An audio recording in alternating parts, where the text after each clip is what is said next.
Good evening, everybody.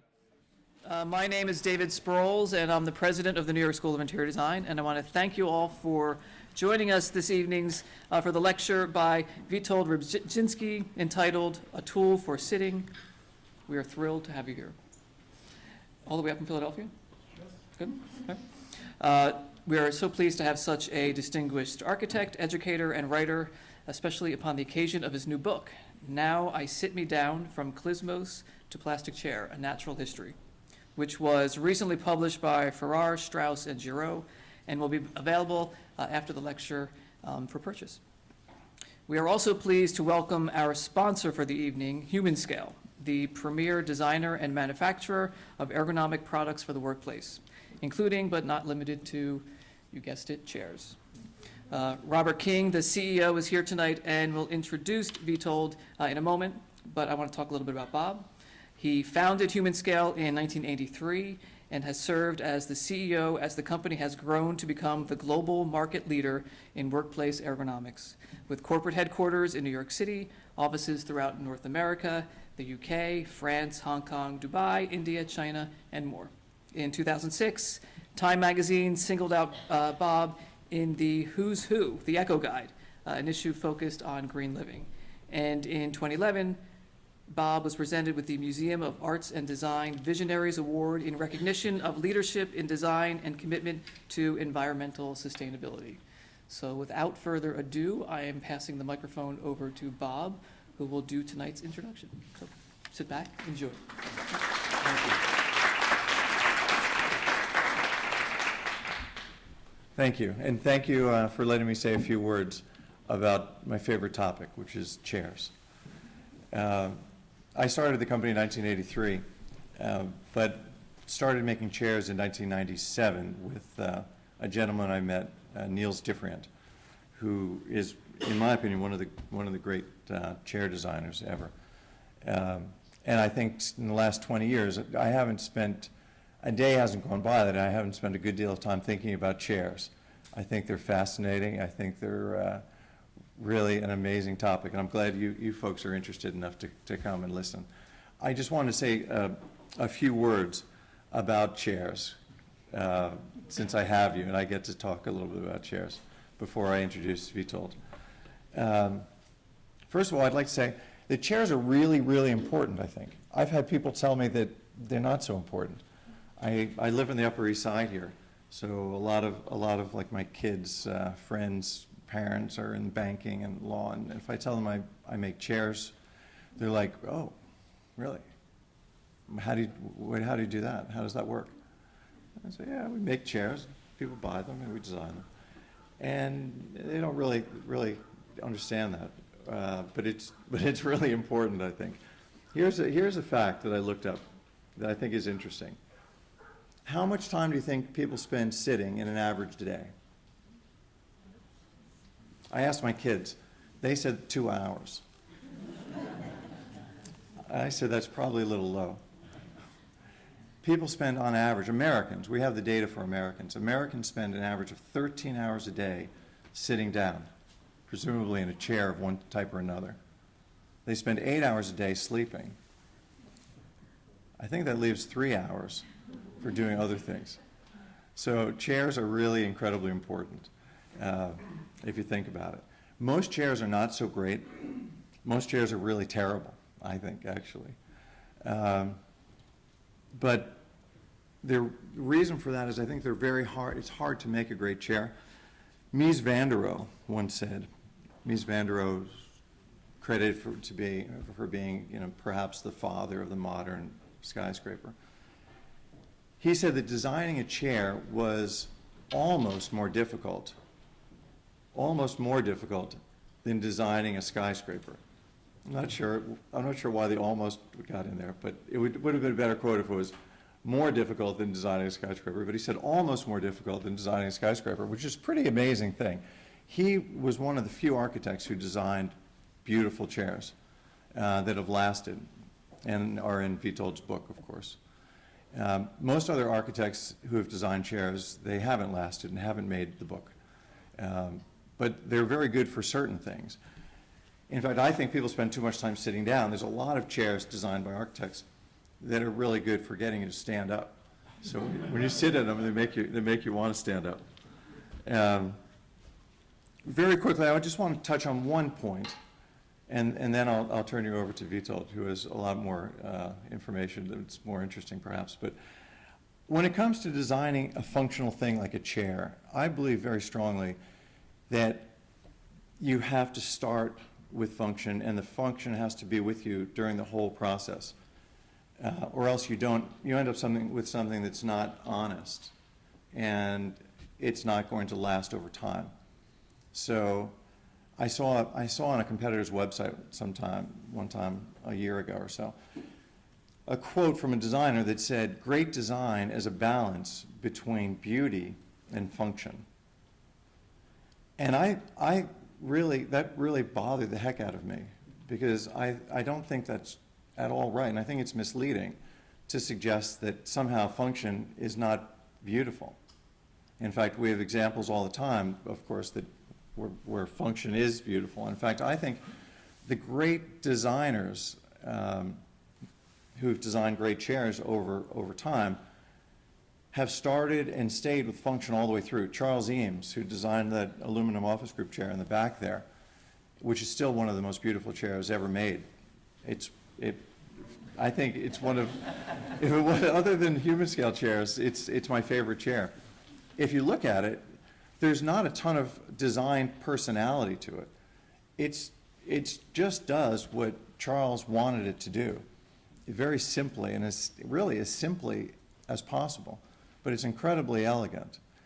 And I think in general, the chairs that have stood the test of time, that are relevant in 10, 20 years after they were designed, or 100 years after they were designed, are the ones where function drove the form. And what's cool about letting function drive form, if you're solving a functional problem in New York in 2016, and you let that function drive the ultimate form, that form will be relevant not only in New York in 2016, but in Stockholm in 2016, or Singapore in 2016, in any of those countries in 2036, which is very cool. And that's something that we spend a lot of time thinking about. But you'll hear much more about that sort of thing from Witold. Let me now move on and introduce Witold Rybczynski, Professor Emeritus of Architecture at the University of Pennsylvania. He studied and actually practiced architecture, receiving an award for low-cost housing. He's written and published 18 books on various subjects, from architecture to chairs, which is an amazing accomplishment. I think this book that he's written is the most readable and most accurate, historically accurate book on the history of chairs that I've ever read. Witold, it's wonderful to have you. Thank you.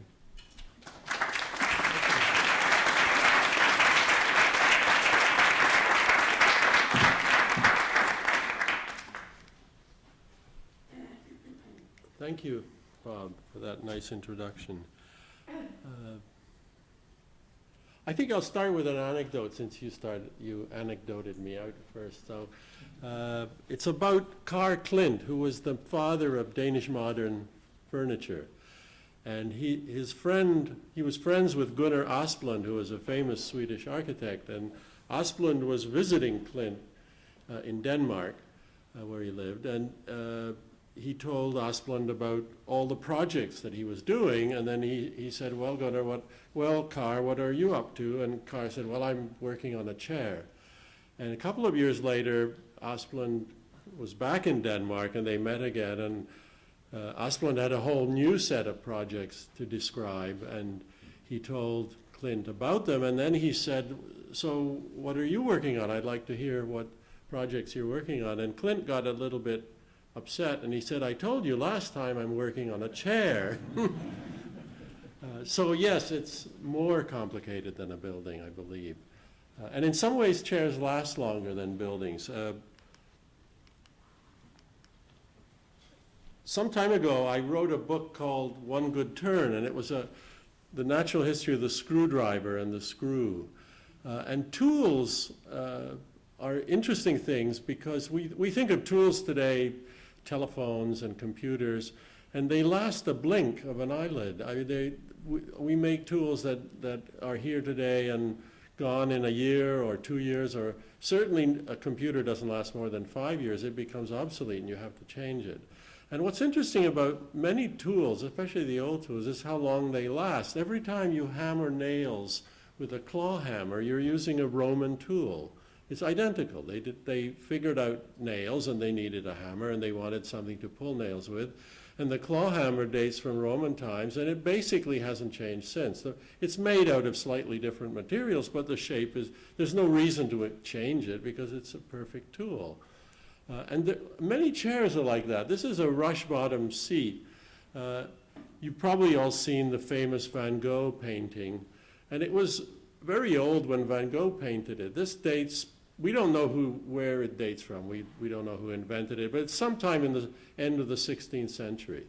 And all over the Mediterranean you find this chair. The British called them Dutch chairs, so maybe the Dutch invented the idea of using rushes, pleating them, and making seats out of them, which is very practical and cheap. And then when they sag, you just replace them. It's not a big deal. Later, we developed paper cord and all sorts of other materials, but the same principle. I drew this when I was a young architect, just out of school about 50 years ago. It's the same chair, and if you travel in the Mediterranean today, you find this chair. So chairs last a long time. People won't remember, people already don't remember what an IBM computer was because it's gone, or the Osborne, which was my first computer. But this chair will last and last and last. And however many new chairs we have, we're going to find this chair because it's inexpensive, it's easy to make, it's easy to maintain because you can replace the rush bottom. It's reasonably comfortable. The back is very, very straight, so it's not a terrific chair. But it does its job, and there are many chairs like this. So the history of chairs is not, in fact, an evolution of better and better chairs. Like a history of guns would be an evolution, and muskets are interesting, but nobody uses them anymore except reenactors or something like that. Whereas we use Windsor chairs, and we use rocking chairs and wing chairs, and we will, I believe, continue to use them. There's no reason why they should go out of fashion. So it's a tool. It's a tool for sitting.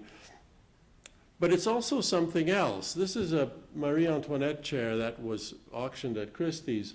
They thought it would bring $200,000 to $300,000, and it brought $2.7 million. Now, it was Marie Antoinette's personal suite of chairs. This is only one chair there, but she had a whole suite made. So certainly there's that connection, but does that really explain why this chair is worth that much? It's a beautiful chair. So one has to say it's the work of many craftsmen. We say Folio was the joiner, so he made the actual wooden frame, but somebody else carved it, somebody else gilded it, somebody made the upholstery, somebody wove the upholstery, and probably somebody else actually designed the chair to begin with. It's credited to an architect who presumably knew Marie Antoinette and drew up the chair, and then it went down the line with all these very skilled craftsmen working on it. So clearly there's an artistic component to chairs, which is not present in tools. Nobody collects hammers except somebody in the Midwest, some eccentric, but hammers are not beautiful objects, and hammers are for hammering nails. They have no intrinsic beauty in themselves, except that they're a good, honest tool.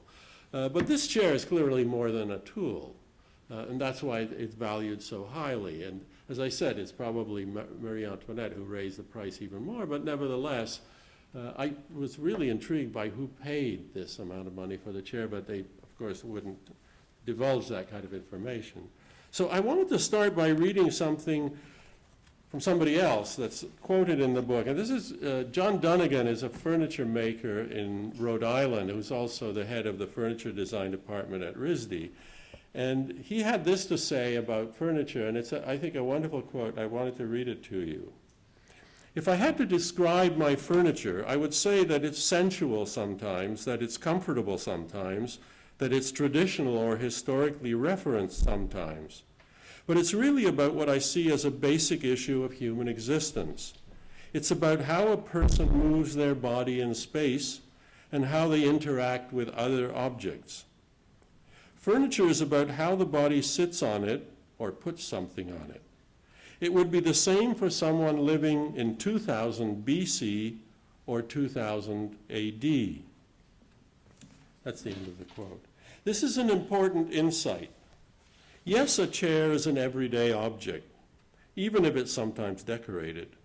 But it's an everyday object with which the human body has an intimate relationship.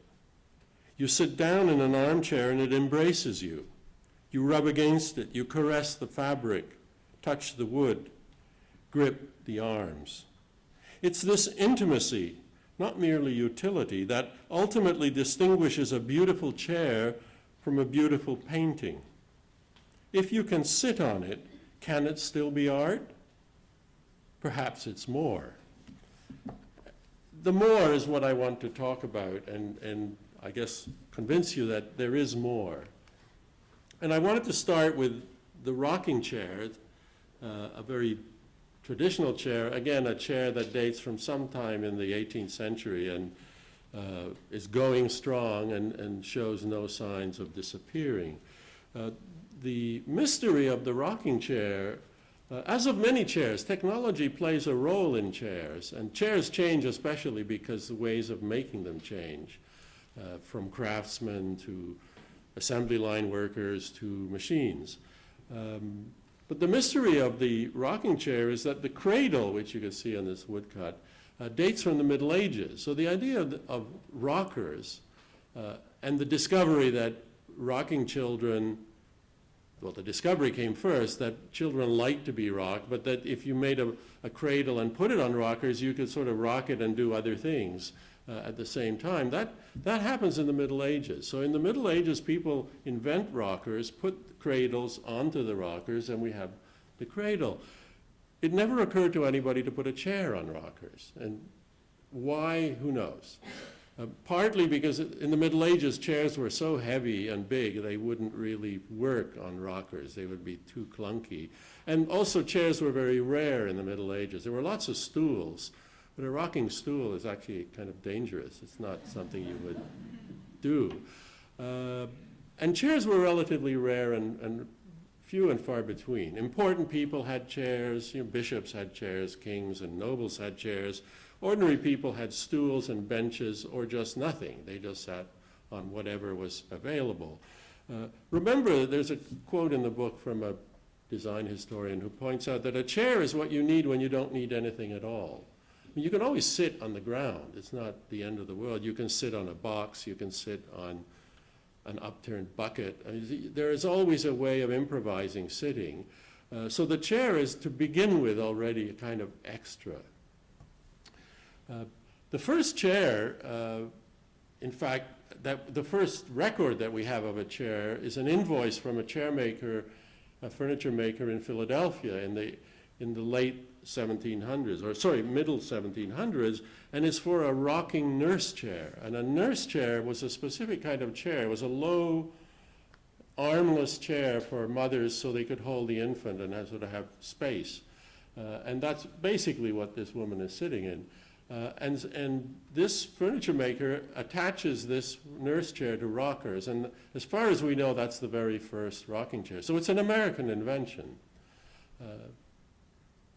I don't know what it says about an American national character that we invented this, but the Europeans, of course, who came to America at that time, travelers, thought we were nuts. I mean, sitting on a chair that moves is very strange, especially when you think that chairs are generally a mark of status. I had a chair when I was a professor at Penn. And so chair kind of elevates. So the idea of as frivolous as putting a chair that moves back and forth struck people as very odd. And the fact that it in fact became a craze in America, it was a huge fad. It went from Philadelphia, it spread all over the colonies. People made these chairs. Homes had at least one rocker. They were often on porches, which was another American invention. So they somehow fit on a porch because you could sit outside and kind of generate a little bit of breeze.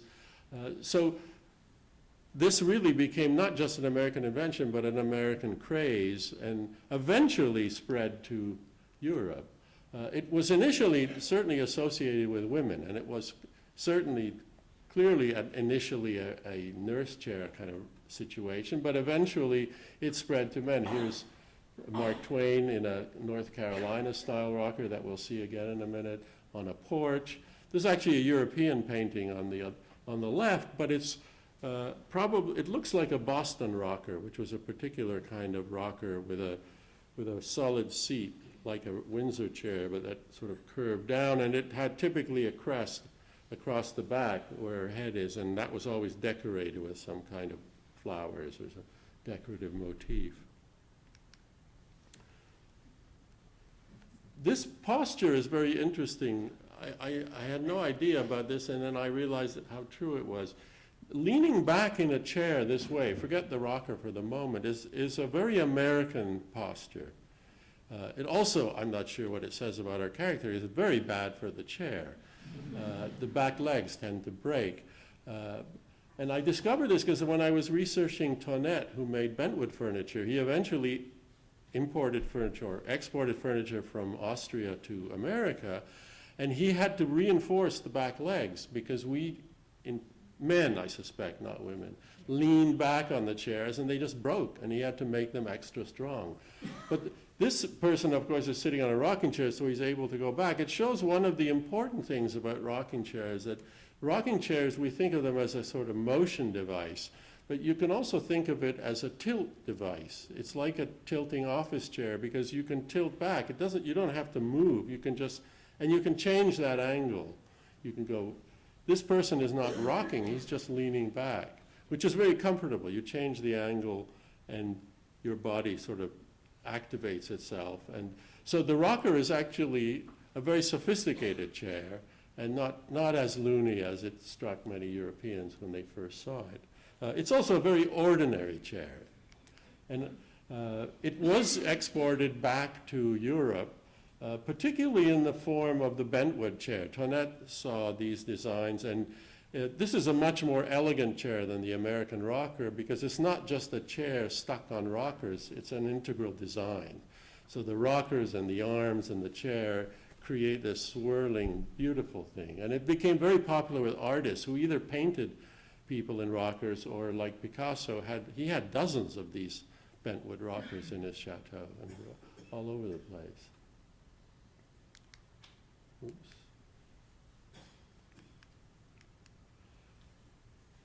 The rocker sort of came back with John F. Kennedy. Kennedy had back problems, and his doctor said, you know, you should get a rocking chair. The more you sit in a rocking chair, because by changing the angle, you can sort of exercise your back a little bit.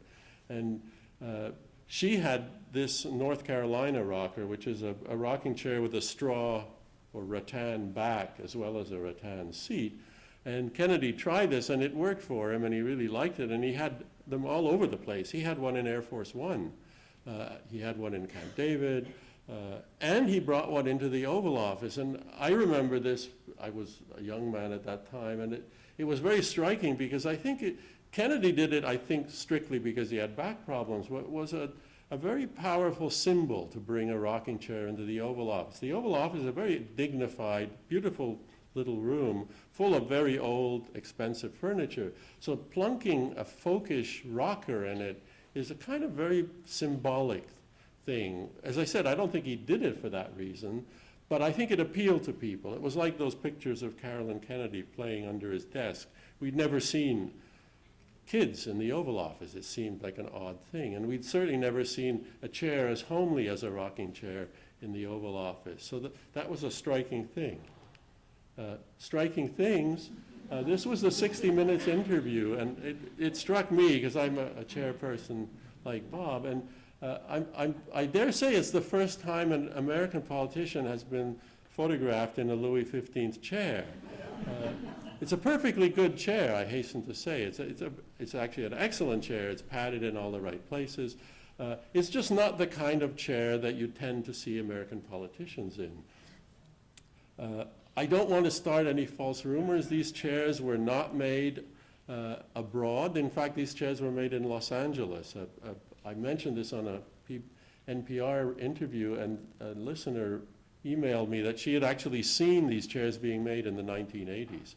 And they were made in Los Angeles, but she suspected that the gilding was done by illegal immigrants from Mexico. So there you go. This is a beautiful quote which informs me, the book, a great deal. And it's, George Kubler was an art historian at Yale.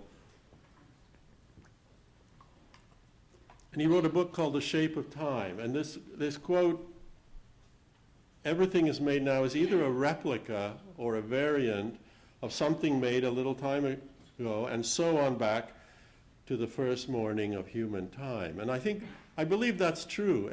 It's very rare that we actually innovate. We do innovate occasionally. Charles Eames said, you should only innovate as a last resort. And if you look at his life, he was certainly an innovator, but he didn't innovate that often, 2 or 3 times, true innovations. Most of the time, you know, the chairs have arms, as chairs should have, and they have backs, and they have padding in the appropriate places. He was building on the past, introducing maybe a new material, but innovating only very occasionally, because it's very dangerous to innovate. That's where you really screw things up and make mistakes. And so most people, being sensible, either copy what's there, and like you have a rocking chair, so why it works perfectly well. There's no need to rethink the rocking chair. That doesn't stop designers from doing it, but I think it's kind of a waste of time. It's a perfectly good chair the way it is. Or you variate, you change something. You have to find a substitute for bulrushes, for instance, because they're hard to get, and so you have to find some other material, and so you do get variations of things, and of course that's how changes occur from one generation to the next. This is Sheridan in the middle with his generals during the Civil War. Campaign furniture is a very interesting topic, and there's a section in the book about it because it was basically invented by the British when they had a very far-flung empire, and officers would be sent out all over the place, and they wanted comfort. They wanted chairs, but they were moving around too much, so you get all this furniture that folds and breaks down and comes apart, and that can be bundled and then very quickly put together again. But what I want to point out here is the chair that the last general is sitting on. I don't know if he looks younger, but maybe he came late. And anyway, he got stuck with a stool. And this is just one of those Xframe camping stools that are so common. And it was common during the Civil War, but it was common much before that. Today, you can go to Home Depot and buy one of these things for $10. This is exactly the same stool, different materials. It's aluminum, and I don't know if this is canvas or some nylon synthetic. It's a very, very ingenious seat, because the problem with canvas is very good for a folding stool because it doesn't weigh anything and you can just fold it up and walk away with it. The trouble with canvas is it tends to sag. And what makes this so ingenious is that the more weight you put on it, the tighter it gets because of the X-frame. So it's a really simple but very, very ingenious device, which I think is why it has persisted so long. Because George Washington had a whole bunch made by this furniture maker in Philadelphia when he was camping out in Valley Forge. And it's, again, basically exactly the same stool. 100 years before the Civil War and a couple of hundred years almost before today, or more than 200 years before today. So, but where does this come from? It doesn't, in fact, come from colonial America.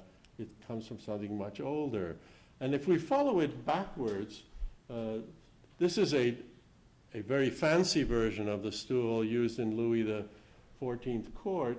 It's upholstered, it's carved, it's gilded, it's much more elaborate, clearly, but in fact it's the same device adapted to a different sort of pay grade, which is a big part of the history of furniture, because status and furniture go together.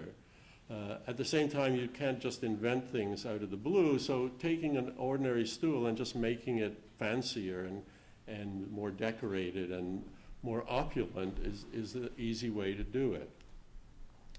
In the Middle Ages, you find these folding stools. They were called fallstools. This is something similar to a scissors chair, because it's a little more solid. Instead of just having two pieces of X-frames, you have a whole series of X-frames. So the thing is a little more rigid. But it goes back, you can find folding stools with the Romans. It's hard to see here, but this is a folding stool. This is a Roman coin. The emperor is sitting on this kind of stool. The Romans used these stools in a very particular way, not as utilitarian sort of camp stools. It was called the sella curulis, and it was a symbolic chair used by either emperors and very high dignitaries, and especially by judges. And so it was a sign of a particular status and importance to sit in this stool. The stool sometimes had arms, so the legs would cross and then go up and make arms that you could lean on. It never had a back. It was always backless, and the story was that was so judges would not take too long in making decisions, because a chair without a back is a very uncomfortable thing for long periods of time. We go back to the Cretan times before the Romans, and we find this X-frame stool. The discoverer of this called it the camp stool fresco, because these were clearly like the camp stools of Victorian times when this was first found. And these clearly are utilitarian stools. They seem to have some kind of sheepskin maybe, or cloth to soften them a little bit. But they're evidently the same kind of X-frame stool. We're getting close to the origin, which is ancient Egypt. And the Egyptians were interesting because they sat on the ground and they sat on furniture. So they did both. And very elegant ladies have picnics or dine sitting on the ground, and workers sit on stools. So the stool, it wasn't a question of status, sorry. It wasn't a question of status, it seemed to be utilitarian. Chairs, on the other hand, were a question of status, and the only chairs that I found were either in tombs of very wealthy, important people, or sculptures of pharaohs sitting on chairs. But stools were sat on by everybody. So you have here people, I don't know if they're having a class at the top or something like that, sitting on folding stools. You have these two people here sitting on a folding stool. You have workmen pictured in these tomb paintings sitting on stools. So it was simply a utilitarian device. Often they're very low, so it's almost halfway between squatting on the ground and being a bit off the ground and on a chair. So we're at 1400 BC, which is almost as early as I found. And so did it really come from Egypt? Here's an actual folding stool without the cord. You can see the holes where the cords were strung across, probably leather straps or crisscrossed across the top. This is a very beautiful one found in a tomb which is carved with inlaid woods, and you can see these sort of bird shapes. It's a very, very beautiful thing. What's puzzling, however, is that about the same time there's this excavation in Denmark of Bronze Age objects, including clearly a folding stool. So how did the stool get from Egypt to Denmark? I mean, the Vikings roamed far and wide, but they surely didn't go to Egypt. And so did it migrate back to Egypt? Did it independently develop? We really don't know. But we do know that this is a very old example of virtually the same design showing up in two parts of the world in roughly the same period. The oldest chair I came across was actually a sculpture. It's about a foot high. And it's a Cycladic sculpture. The Cycladic people were the precursors to the ancient Greeks who inhabited the small islands in the Mediterranean. And there's a number of sculptures like this of musicians sitting, some are on chairs like this, and some are on stools. I was flabbergasted to find this because this is a four-legged side chair. You can't see the back, but the back has a sort of medallion back. And it's completely recognizable and completely different. There's nothing like this in Egypt. There's nothing like this in Mesopotamia. It's just a completely different thing. The puzzle is that we don't really know much about the Cycladic culture. They left no writing. So all we have are these figures, and there are a lot of these figures, as you can see from it sort of looked like Hans Arp or what some of the early moderns, and so these became very fashionable in the early 1900s, and most of the tombs, places where they found these, were looted because collectors in Europe like this stuff. So what we have today basically are the objects, and we don't even in most cases have how they were found, where they were found, what are these things? Are they connected to burial? Are they toys? We don't know. But what we could say fairly certainly is that this was a culture which used furniture, which used chairs. And a very, very early culture, and these are not thrones, these are pretty sort of practical, down-to-earth chairs.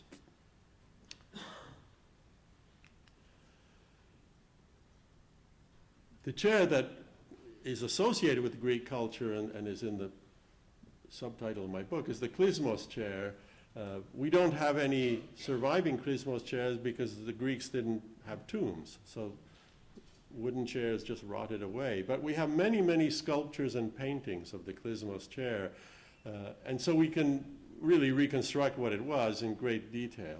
And it's a very unusual chair because it has these curved legs which are almost counterintuitive. They curve the wrong way and they're very thin and they come to points and they look terribly fragile. It has a big broad back that supports you, and it's not a side chair. It's really a kind of somewhere between an upright chair and an easy chair because your posture is relatively relaxed in it. So it's an unusual chair. It's sort of like the Greek temple. This chair, by the way, is considered one of the most elegant chair designs ever. And like the Greek temple, which architects for the longest time considered the acme of architecture, the chair, the Greeks seem to start at the top, and then everything is downhill after that. And they, like the temple, this chair never changes. They don't put arms on it. They don't make sofas or... It's always the same. It has this shape. It sort of develops. It has no precursors. There's nothing like this that leads to it, or that. So this is the exception to Kubler's rule. This is a invention. This is not a version of something else. The other puzzle is that the Romans, who appropriated a lot of stuff, I mean, architecturally, in terms of literature, in terms of many things from the Greeks, it sort of ignored this chair. They adopted couches from the Greeks. The Greeks ate lying down, and the Romans ate lying down. And I'll talk about that in a little bit. But they ignored this chair, so there are no Roman versions of this, and it disappears. And it really only reappears when the Europeans rediscover Greece in the 18th century. But when they do, it fascinates architects. And there have been architects ever since the Klismos was discovered who have created versions of it. And so the earliest one I came across was this Danish architect on the top left-hand side. La Trobe designed a set for the White House when he was redecorating the White House. Schinkel designed a very beautiful, I think in some ways the most beautiful of all of these in 1823. And then in the 20th century you have Joseph Frank, who designed one which has an upholstered seat. And then more recently the English architect Robert Adam designed this one for a library that he had built in Cambridge. And Michael Graves did the chair at the bottom right for J.C. Penney, $60. Definitely the cheapest of these chairs, and really quite a comfortable chair. Not a fancy chair, it is only $60, but it has many of the qualities, the broad back, the kind of slightly more relaxed posture. Of course, not everybody sits on furniture or up off the ground, and I talk about this. I don't want to go into a lot of details about it, but the chairs are not a mark of civilization, or there are many great civilizations which have ignored furniture. The Japanese never used furniture traditionally, even though the Chinese did, and the Japanese borrowed many things from China. They could have easily appropriated chairs, they just weren't interested. So it was not a question that as you sort of move up the civilization scale, you automatically sit off the ground.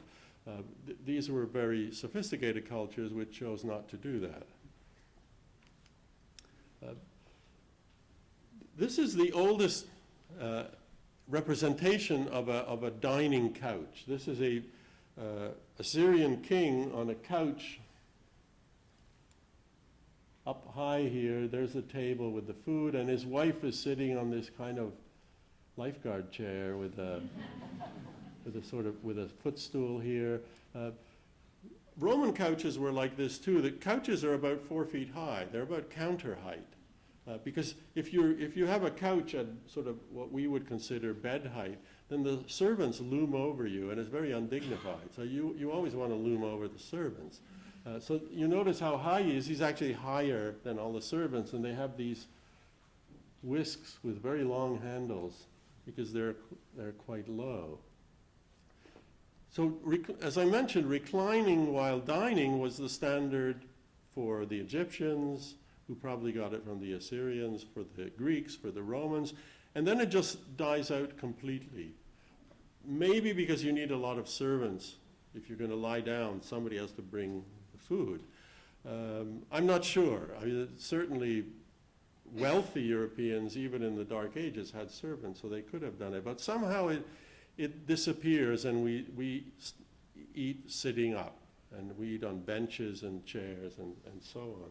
But the custom of reclining doesn't disappear, and so you have, especially in the 18th century, a whole series of chaises longues, which are essentially armchairs with extended seats so that you can put your legs up. And there are many, many models that develop at this time with 2 ends or 1 end, or with a sort of barrel shape where you sit. And so this becomes a very kind of popular chair for a long time. What changes in the 19th century is that people want to take this chair outside and recline, but on the beach or on the lawn. And of course, a chaise longue is very large and heavy, and so you get a whole series of these folding types of chairs, which is essentially a chaise longue that you can fold up and put out on the deck, and then when there's a storm, you can put them all away and store them somewhere. A simpler version is the deck chair. The steamer chair that you saw is relatively complex. It's a lot of wood and other materials, whereas a deck chair is just these 2 simple frames and a piece of canvas. I say they're simple, but if you ever watch anybody trying to unfold one of these things, you realize it's actually very complicated, and how anybody ever imagined a deck chair from scratch is really a puzzle to me, because it's a wonderful thing. You can change the angle. It's got, notches here, so the angles can be lower or higher. These happen not to have arms, but you can have these come with arms. And the most wonderful thing is the colored canvas, because there's something very summery. And these were always recreational chairs. And the striped canvas somehow seems like absolutely right for the function of that chair. It blows in the wind, and it looks sort of jolly and vacation-y. Here's an unusual chair that was developed in the sort of Bauhaus period. Anton Lorenz was a Hungarian sort of entrepreneur, furniture, sort of Bob King of that time. He was involved in the design of chairs, but also in the marketing of early Breuer chairs and various other metal, the chrome metal sort of period of furniture. But he was very interested in a chair a reclining chair that would be integrated. So as you lower the back, the legs would automatically raise up, the footrest would raise up. So this is actually a sort of integrated sort of machine. So, and then when you find the right angle, you can sort of tighten the knob and hold it. And they sold it as a kind of convalescent type of chair. And there are wheelchair versions of this as well.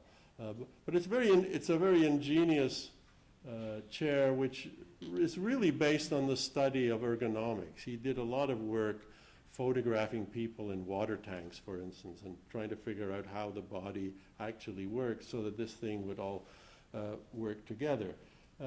Lorenz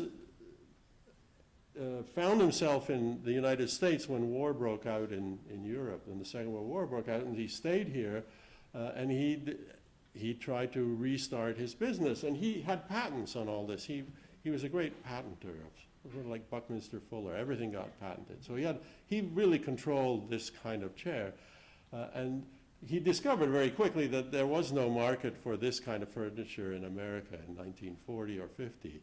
Americans wouldn't put chromed furniture in the living room. They might put it in the bed, in the kitchen, those chrome kitchen sets that were very popular, but not in the living room. And he teamed up with a man called DeBartolo in Buffalo, and they made the Barcalounger.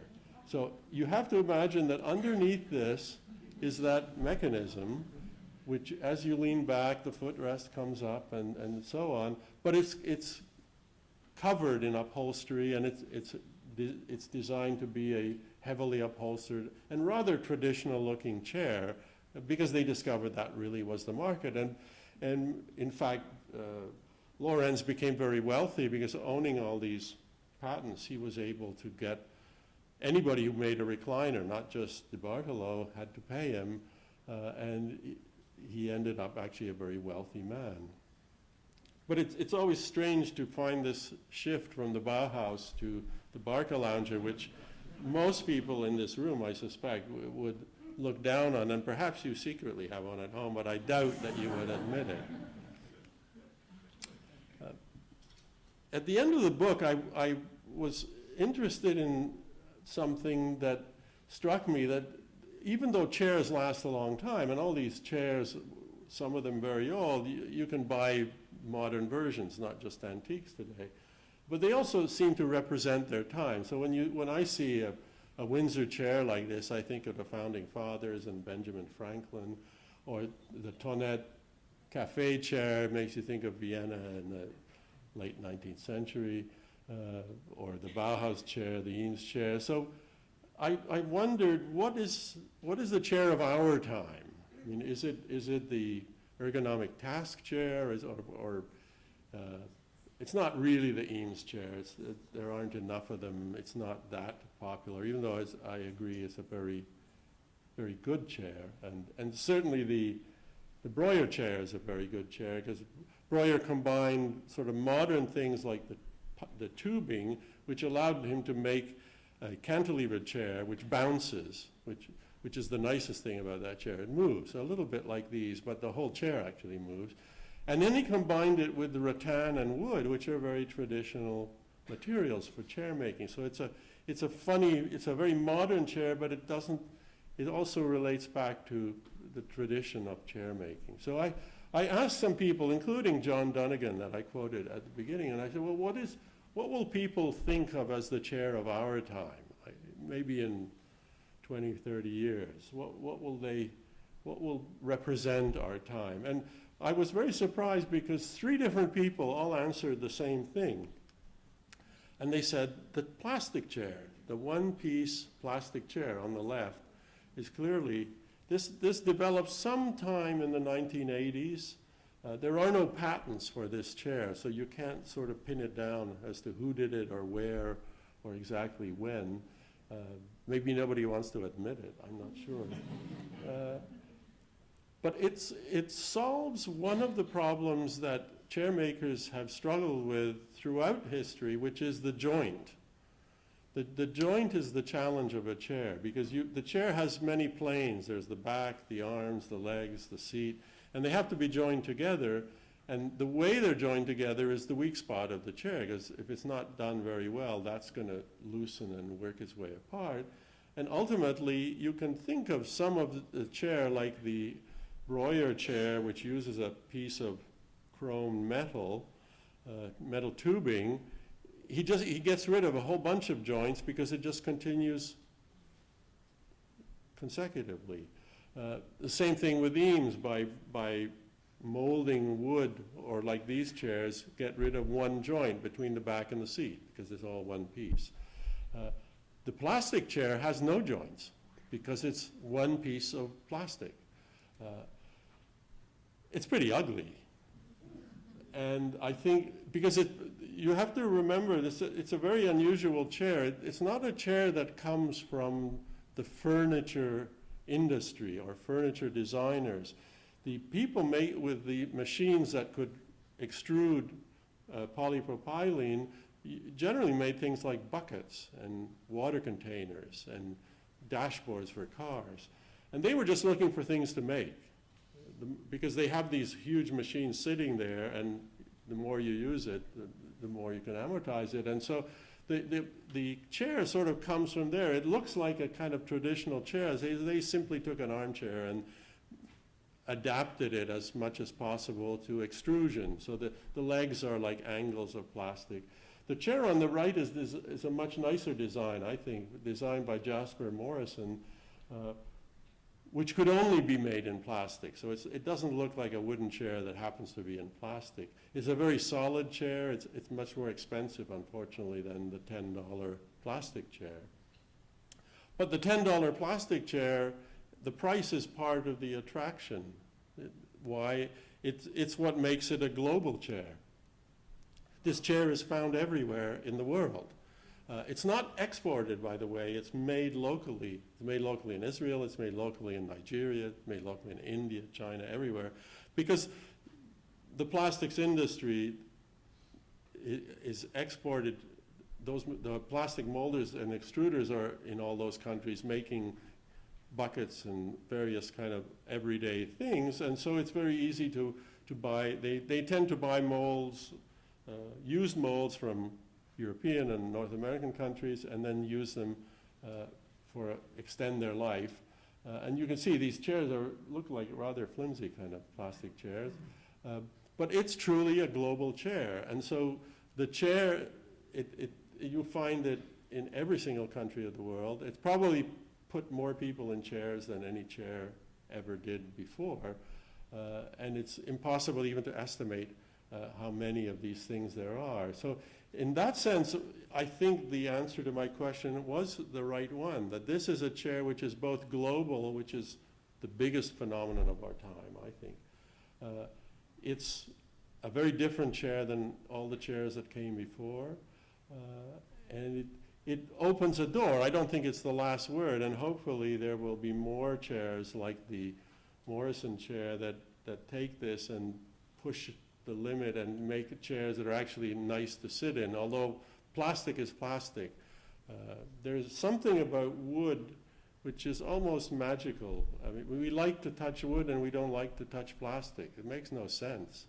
They're both just materials, and yet wood has a kind of warmth psychologically that makes it nicer to touch than plastic. So whether plastics will ever reach that level, I'm not sure.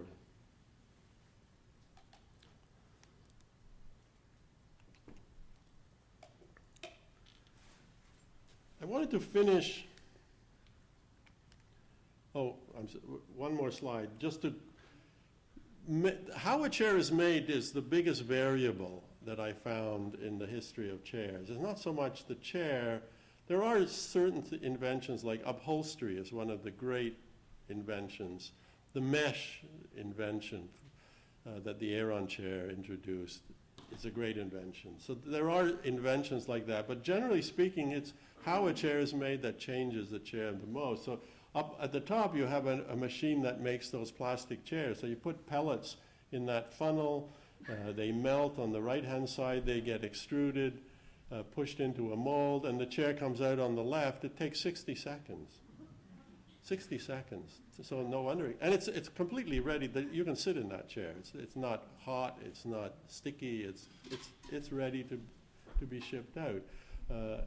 And so, compare that to this Egyptian worker who's sitting on a kind of blocky stool making a chair. So it's not so much the chair form that has changed, but the way of making it which changes the product itself. I wanted to finish with this slide, mainly because it's so funny. The gentleman on the left is Alberto Santos Dumont, and he was a Brazilian who lived in Paris, who was very wealthy. His family was very wealthy, and he was a balloonist. And he, in fact, won the prize for circling the Eiffel Tower. There was a sort of challenge prize for the first person who could circle. So it wasn't enough to go up in a balloon. It had to be dirigible. It had to be steerable. And he, in fact, sailed around or flew around the Eiffel Tower in this balloon that largely was on construction. He was quite gifted mechanically. And as far as we know, these chairs were actually made by him. And he would organize aerial dinner parties. And his idea was to give people the experience of seeing the world from above by changing sort of the normal relationship in a room and give them at least a sense of what flying was like. And you have to remember that nobody has ever flown before.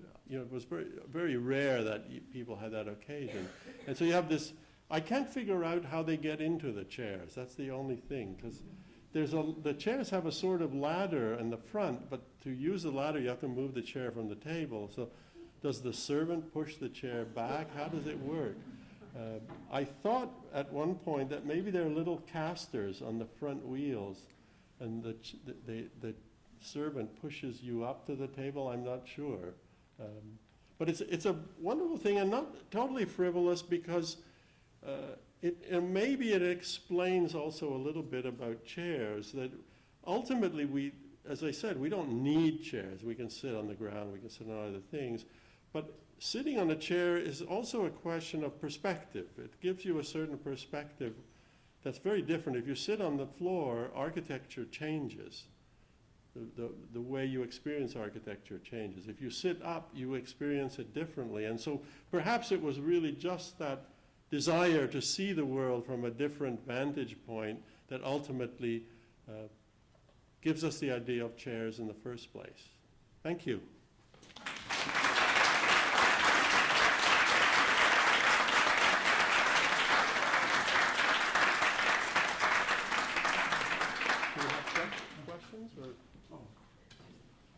I don't know do we have time for questions? If there are, it's a big subject, so I'm sure there's something that I didn't. Yes? So you've seen a lot of chairs. Do you have a favorite one, and so which one? Yeah, I've done several interviews and various things, media things, since the book came out, and one thing it taught me is a favorite chair, when a designer says a favorite chair, it means what design they like. But most people, favorite chair is, first of all, what you do in it. What makes a chair your favorite is what it's used for. And for example, Archie Bunker's chair is important to Archie Bunker because that's where he sits at the end of the day. Like he's done his work, now he's home, he's lord of the manor, and the chair for him is part of his relaxation, and that's why it's so symbolically important. And certainly if you asked him, that was his favorite chair. Nobody was allowed to sit in it. So for me, my favorite chair is a chair that I read in, because that sort of means I have a time available to do what I really want to do, and I could drift off and read whatever I happen to be reading. And it happens to be a wing chair, which I think is one of the great comfortable chairs. You tend to overheat in it a little bit, so it's not a perfect chair, but it's fully upholstered since there's really no frame showing. And it creates it sort of encloses you. The old wives' tale is that it has to do with drafts. I think that's partly true, but the first wing chairs were called sleeping chairs, and they were actually meant for sleeping. And the very first one actually had a reclining back. They gave up on that because it was complicated needlessly. But if you had, well, let me not go too much into the deal, but sleeping chairs, so the wings really just keep your head from rolling off the chair. So they have a simple function. And they were always kept in bedrooms. In Mount Vernon, there's a wing chair in the bedroom of George and Martha Washington, not anywhere else. And it's only later that they sort of come down and people start using them in clubs and lounges and other parts of the house. So I think the favorite chair is not the form of the chair, it's the activity in the chair that tends to make it a favorite. Yes? What are sort of the parameters of a chair? Like, when is a chair becoming a bench or a stool? Or, like, what are really the key elements that define a chair? Well, there are very few key elements. I mean, it starts off, I think chairs really start as stools because they're easier to make. And especially three-legged stools, they're solid, they don't rock. And historically then, at least in Europe, the back stool is a stool with a board sort of mortised into it so you can lean back a little bit. And that is the beginning of the chair. The back is important because we get tired. And so we want to lean back. The other element that's very important is the arms, because the arms allow you, first of all, they allow you to sit up and down easily. You push up or lower it down. And secondly, you can lean on them. So it's actually a big part of the comfort of a chair. A chair without arms, we need them, an easy chair, the nurse chair I showed you.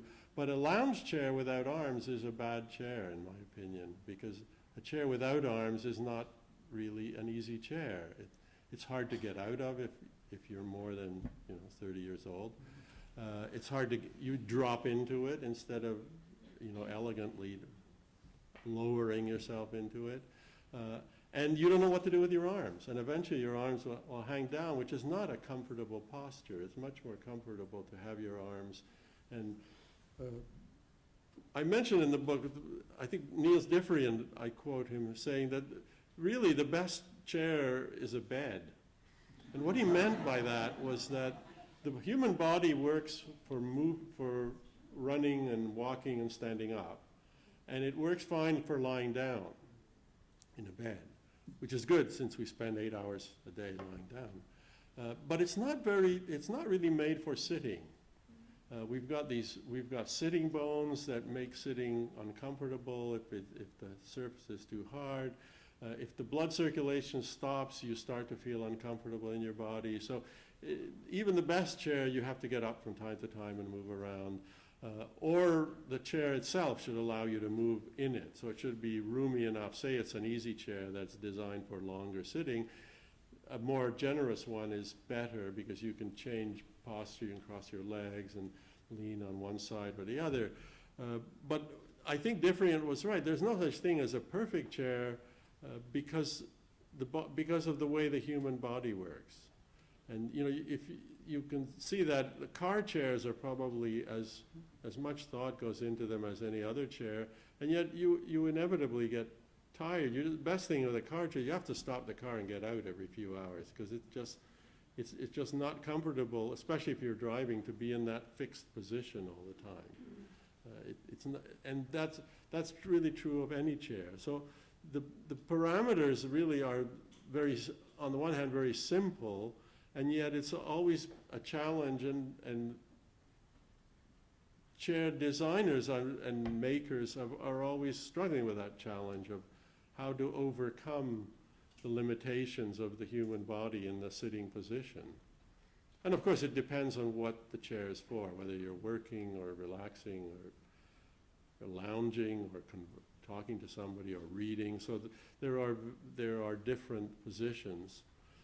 But it's always a kind of trade-off. The deck chair is not a very good chair. It's got this bar that cuts into your thighs, and if you spend long enough, and you can't really change position to get rid of that. On the other hand, it's very light, it's cheap, it's easy to move. So we also make trade-offs, I think, with chairs like that. Even, I suppose, not personally, but there are people who will sit in uncomfortable chairs because they're beautiful. I think that's kind of silly, but you can make that trade-off. Or as Diffrian says, I sit in my chairs and I look at those chairs in my room, but I don't sit in them. Was there, yes? Can you talk a bit more about chairs and power? I mean, you talked about Kennedy Hmm. rocking chair, but every president chooses the chair they have behind the desk in the Oval Office, right? Well, yes and no. It's interesting. Until Truman was the first president who installed his own chair in the Oval Office, a kind of businessman's executive leather chair. Before that, very often presidents would simply use whatever chair was in the office, so that the chair that Roosevelt had, I think Roosevelt inherited the chair from his predecessor. He just kept it. And it wasn't a big fancy office chair. It was a kind of domestic looking upholstered chair with a sort of patterned fabric. And it's worth looking at photographs of FDR's Oval Office because it was cluttered with, it was like his brain. It was cluttered with stuff. It was, no decorator ever stepped in there. It was his office, and it was just, so it has that habit of the custom, I should say, of the new president installing his own furniture is actually relatively newish. And when Obama came in, there's a picture of Obama testing different office chairs, and George W.'s chair is kind of off on the side. It looked like a perfectly okay chair to me, but it's not, so there is that symbol, you're right, but it'll be interesting. I wonder what will be the first president who puts a task chair in the Oval Office rather than one of these heavy leather contraptions. It'll happen, I suspect, at one point. I don't know when.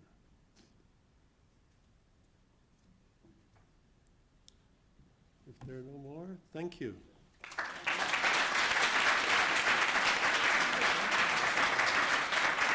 And as I mentioned earlier, the book is available for purchase in the back, and you can actually have the author sign it. So thank you for being here. Enjoy your evening.